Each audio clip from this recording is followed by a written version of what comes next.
Olá pessoal, mais uma videoaula, hoje falando sobre reabilitação da articulação temporomandibular. Vamos falar aí das principais DTMs, das principais disfunções temporomandibulares. Eu sempre digo que é muito importante para o fisioterapeuta entender bem de disfunções temporomandibulares, porque na prática clínica essa é uma área que normalmente é colocada de escanteio pelo fisioterapeuta, né? É colocada como um serviço à parte. O fisioterapeuta que trabalha com DTM, normalmente ele fez um curso específico. Nem todo fisioterapeuta quer trabalhar com articulação temporomandibular, o que é uma bobeira. A articulação temporomandibular é uma articulação sinovial, como qualquer outra articulação do nosso corpo. Tem cápsula, tem cartilagem, tem líquido, tem ligamentos, tem disco, que funciona exatamente igual, muito parecido como os meniscos do nosso joelho. Tem músculos fazendo sua movimentação. Então ela funciona muito parecida. E a reabilitação passa por mobilizações articulares, liberações miofaciais, recursos eletrotermofototerapêuticos, fortalecimento muscular. Então, por todas as técnicas que você já conhece, que você já utiliza em outras articulações.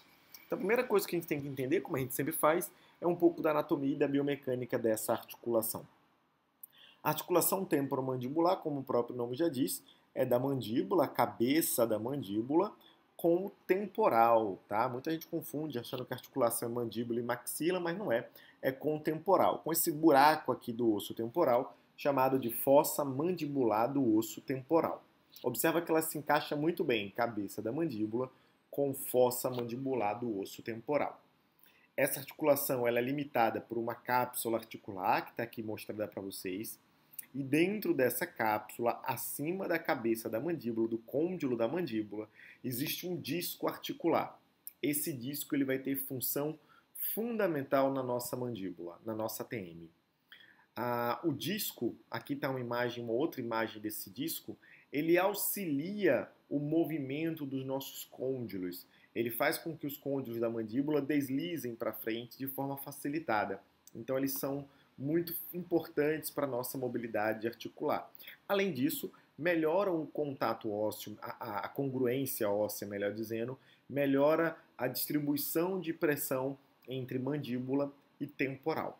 Como eu falei para vocês, esse disco se movimenta. E ele se movimenta sendo tracionado por duas estruturas. Eu vou voltar aqui um slide para mostrar para vocês essa imagem.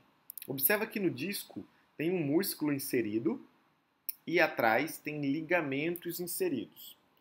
Esse músculo aqui na frente é chamado de pterigóideo lateral. Ele tem duas cabeças. Uma cabeça presa no disco, que puxa o disco para frente, uma cabeça presa no côndilo da mandíbula, que puxa esse côndilo da mandíbula para frente. A função desse músculo é auxiliar na abertura da boca, na protrusão da mandíbula e puxar o disco para frente. Então, ao mesmo tempo em que ele puxa o côndilo para frente, ele puxa o disco para frente. Isso é muito importante. Então, quando a gente abre a boca, os côndilos da mandíbula, a cabeça da mandíbula desloca-se anteriormente, junto com o disco, que também deve estar sempre acompanhando o côndilo. Muito semelhante ao que acontece lá no fêmur. Quando a gente vai fechar a boca, eu não preciso de um músculo puxando o disco para trás. O que acontece quando eu vou fechar a boca é que há o relaxamento do pterigóideo lateral e atrás existem ligamentos elásticos que vão ficar tensos quando o disco vai para frente. Quando eu vou fechar a boca, esses ligamentos elásticos puxam o disco para trás. Então o que acontece? Vamos seguir por aqui. Quando eu vou abrir a boca, os pterigóideos laterais que estão aqui puxam tanto o disco quanto o côndilo para frente. Isso estica os ligamentos laterais, deixa eles tensos. Quando eu quero fechar a boca, esses músculos relaxam, os ligamentos elásticos tracionam o disco para trás e ele volta para sua posição inicial. Então, os ligamentos retrodiscais tracionam o disco posteriormente. Tem um vídeo aqui mostrando como acontece o movimento fisiológico da nossa mandíbula. Observa o côndilo da mandíbula indo para frente e o disco acompanha e o disco volta para dentro da fossa mandibular. Observe essa região aqui atrás. Vamos ver dois feixes, ó. O disco foi para frente, mais uma vez, o disco indo para frente Nós estamos vendo um feixe aqui em cima e um feixe aqui embaixo, são ligamentos elásticos que ficam tensos durante a abertura da boca. E essa massa aqui na frente é o pterigóideo lateral. Eu quero que vocês observem também que existem dois momentos da abertura. Existe um momento onde o côndilo está dentro da fossa, é a nossa pequena abertura, e o movimento onde o côndilo sai da fossa e passa por perto dessa protuberância óssea, que é a nossa grande abertura. Daqui a pouco a gente vai falar dos tipos de DTM, DTM muscular e articular, e a gente vai voltar a falar sobre isso. Mas eu quero que vocês percebam que em pequenas aberturas da boca, o nosso côndilo da mandíbula está dentro da fossa, onde eu tenho muito espaço articular. Em grandes aberturas, o nosso côndilo passa por essa protuberância óssea, diminuindo o espaço articular, gerando mais estresse na minha articulação. Vamos fazer uma experiência agora. Coloquem a língua de vocês no céu da boca, próximo aos dentes de cima, e abram a boca sem tirar a língua do céu da boca. Percebam que vocês fizeram uma pequena abertura da boca, concorda? Foi uma abertura bem pequena. Coloca a mão de vocês à frente do buraco do ouvido, do meato acústico, à frente da orelha, em cima da sua ATM. Você vai perceber que durante essa pequena abertura, praticamente não existe movimento em sua ATM. Por quê? Porque isso é um movimento de pequena amplitude e o côndilo da mandíbula está aqui nessa região. Acontece que se você abrir a boca toda, agora tira a língua do céu da boca e abra a boca o máximo que você puder. Quando vocês fizerem isso, vocês vão sentir o côndilo transladando anteriormente. Isso acontece porque nesse momento o côndilo sai da fossa mandibular e se desloca anteriormente, como a gente pode ver nesse vídeo.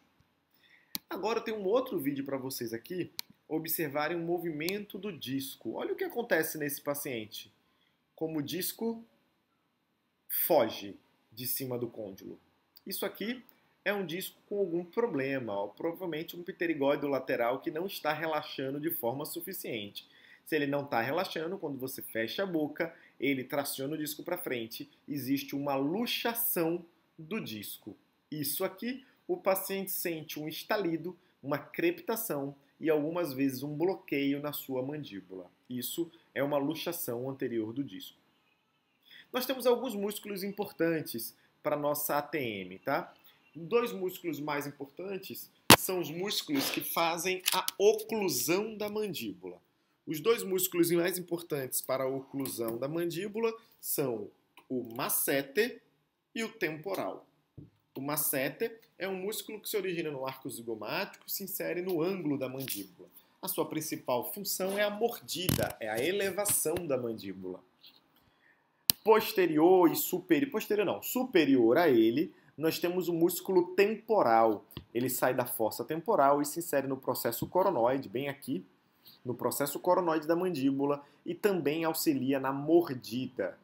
Se vocês cerrarem os dentes e colocarem as mãos lateralmente à mandíbula de vocês, sobre o ramo da mandíbula e morderem, vocês vão sentir a contração do masseter. Se vocês colocarem a mão bem aqui, acima da orelha e morderem, vocês vão sentir a contração do temporal. Depois nós temos o pterigóide lateral, que nós já falamos, tem como função puxar o côndilo e a mandíbula para frente. Quando eles puxam o côndilo e a mandíbula para frente, eles fazem a abertura da boca. Opa, temos um erro aqui, ó. Ele não faz a elevação, ele faz a protrusão e a abertura, o abaixamento da mandíbula. Por favor, não considerem essa elevação aqui, tá certo? E lembrem que ele se insere no disco. Ah, importante, o pterigóide lateral ele é palpável. A gente consegue palpar esse músculo por dentro da boca, mas a gente consegue palpar. Medialmente, nós temos o pterigóide medial. Como ele se insere na face interna do ramo e do ângulo da mandíbula, nós não conseguimos palpar ele, tá? Nem por dentro da boca. A função dele é, aí sim, elevação. A gente usa ele para fechar a boca. E protrusão. Ele também auxilia na levada da mandíbula para frente, tá? E por fim, os músculos supraioides. Os músculos supraioides é um conjunto de 4 músculos que se inserem na base do ocioide e vão para a mandíbula. A função desse músculo é abrir a boca, fazer depressão da mandíbula. Os 4 músculos são o miloioide, o digástrico, o estiloioide e o ioglosso, tá? Os dois mais importantes, sem dúvida, miloioide e digástrico, porque são os que se inserem na mandíbula e os que fazem a abertura da mandíbula. Duas informações antes de terminar essa parte de biomecânica. Primeiro, observa que eu tenho um músculo para baixar minha mandíbula, para abrir a boca. Apesar de aparentemente ser um movimento a favor da gravidade, a abertura da boca depende de uma contração muscular. É claro, eu não preciso de músculos tão fortes como os músculos que fecham, como os músculos que mordem, mas eu preciso de músculos para abrir a boca. Isso acontece, e aí é o nosso segundo ponto, porque a abertura da mandíbula não é levar a mandíbula para baixo. Isso é uma coisa que a gente tem que ter muito em cabeça, muito na nossa cabeça. Abrir a mandíbula não é levar a mandíbula para baixo. Abrir a mandíbula é levar a mandíbula para frente. Os côndilos da mandíbula se deslocam para frente. Por isso que o principal músculo da abertura da boca é o pterigóide, porque puxa o côndilo para frente. Eu vou voltar àquele vídeo que vocês já viram, para vocês verem que durante esse movimento o que está acontecendo é uma abertura da mandíbula. A mandíbula rola e desliza para frente. Então, na abertura, eu tenho contração dos músculos supraioides e do músculo pterigóide lateral. Imagina se eu não precisasse de músculo para abrir a boca. Quando a gente relaxasse, a gente ia ficar com a boca aberta. E não é isso que acontece. Vocês estão assistindo o vídeo sozinhos, calados, vocês devem estar com os lábios fechados, mas com os dentes levemente abertos. Essa é a posição de repouso. Não é com o dente cerrado, utilizando contração de temporal e masseter, mas também não é com a boca totalmente aberta, com os dentes totalmente abertos, utilizando contração de supraioide e pterigóide. Então, tanto para abrir totalmente como para fechar totalmente, nós precisamos de contração muscular. Para que a gente não tenha aquele vídeo muito grande, vou interromper aqui, que a gente terminou a parte de biomecânica, foi curtinho, precisa dar uma estudada na biomecânica da mandíbula, eu fiz um bom resumo, e aí a gente vai entrar agora nas disfunções temporomandibulares, mais propriamente nas DTMs. Então, clica aí para assistir o próximo vídeo.